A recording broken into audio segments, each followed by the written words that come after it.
Okay, listen up, class, now. Not only were the Stooges funny, they were punny. In addition to messing up every possible situation, they took great joy in mangling the English language, coming up with catchy titles like Pop Goes the Easel, What's the Matador, and Boobs and Arms, which originally had the even better title of All This and Bullets, too. Now, today's short in question is Cactus Makes Perfect. Also not a bad title. Now, needless to say, it's a prickly affair. Oh, about our heroes heading west to strike it rich. But of course, they spend most of the time striking each other in the forehead or wherever. One scene even has Curly stuck in a mine shaft and the other trying to crowbar him out by the nose.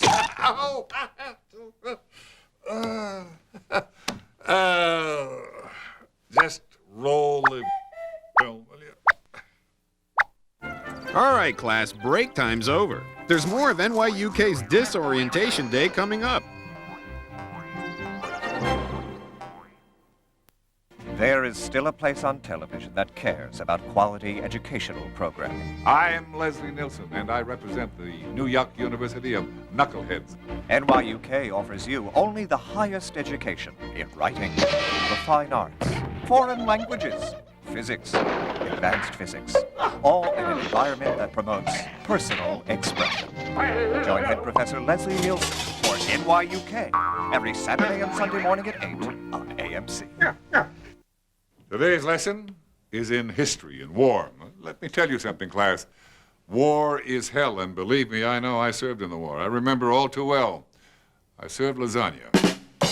In 1943's Back from the Front, the Stooges find themselves trapped on an enemy boat wherein they disguise themselves as none other than Hitler, Goering, and Goebbels, giving the Stooges the latitude to mock the bad guys and win the war of morale. It reminds me of the time that I spent on the sub during the war. I can still feel it now.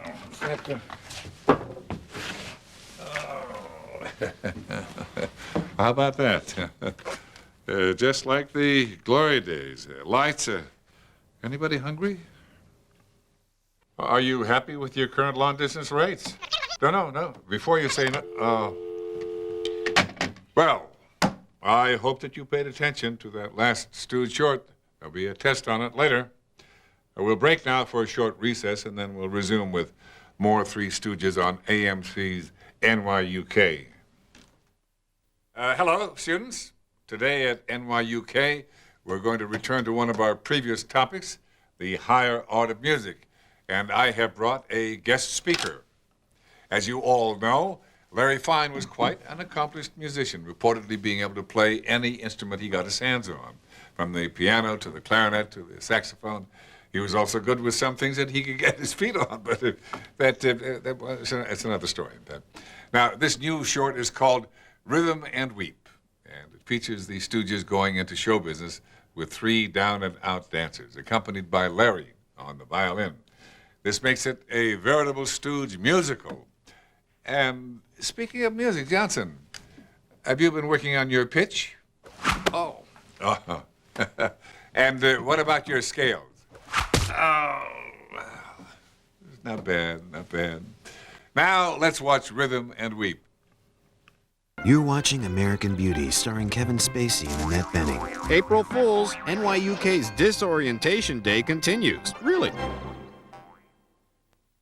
I have arranged for a special guest lecturer for you today. I'm sure that he'll be recognizable to most of you, especially those of you who hang around bus terminals. He's been practicing surgery for 10 years, and I have great faith that he'll get it right any day now. Let's give a big N.Y.U.K welcome to Dr. Eugene Splicing. Doctor? Oh, thank you, Professor. Hi, you're handsome in that. Hey, today, my fellow Stoogeologists, we're going to learn a little, well, very little about the thing that touches our lives every day, toilet paper.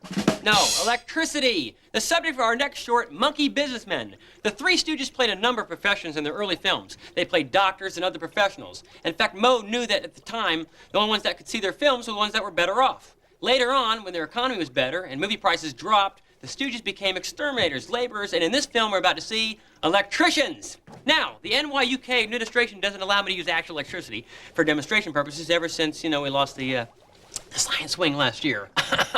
But hey, I can easily teach you some basic principles, right? In fact, our first principle is pretty basic. Water and electricity don't mix for the most part. If these wires right here were actually live and I put them into this bowl of water like this, okay, that hurt. Don't panic, class. I know the backup generator button is here. Oh, sorry, ma'am. I'm sorry. Now, let's roll monkey businessmen. What's wrong? Can't a man cry when he sees something beautiful? Class is dismissed. I will have more Stooges films later, right here at N.Y.U.K. Class, we have a rare treat at N.Y.U.K today. It is the violin used by Larry in today's short Fiddler's 3. Now, all three Stooges have violins in this movie, but only Larry really knew how to play. This violin has recently auctioned at Sotheby's for $93,000. Now, I know what you're thinking. You think I'm going to drop it and break it by accident? No way.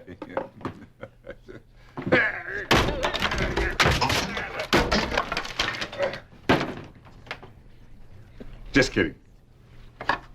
That was a copy. The real violin is safely to the right here. Today, class, N.Y.U.K takes on the issue of evolutionism versus creationism. Are Stooges born or are they created? The creationists would tell you that the Stooges were invented by Ted Healy to be second bananas in his vaudeville show.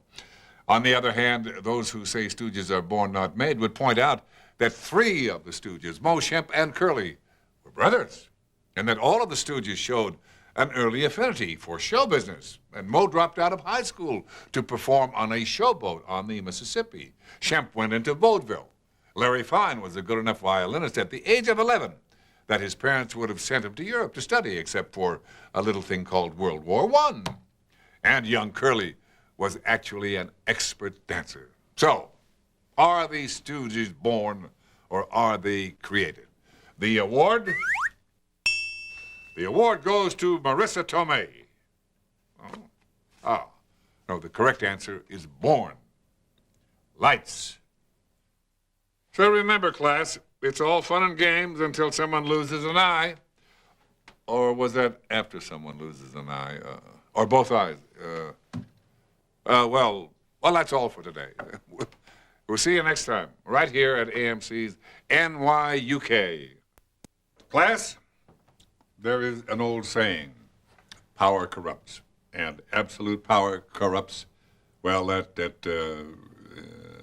really corrupts a lot. So in the Three Stooges, Moe had the power, and he decided when and where the Stooges worked, where and for how much. Now, in this class, I have the power, and this little button right here, which was given to me by the N.Y.U.K. psychology department as part of an experiment. It's wired to your chairs. And at any time that I do this, you do that. Now, the question is, do I go nuts with power? And do I push it all the time, like this? Or do I relent? There's no way that I'm going to do that. I'm above all of that. You just relax enough. What I'd like you to do is to please simmer down, or otherwise I'm not going to show the short dunk in the deep.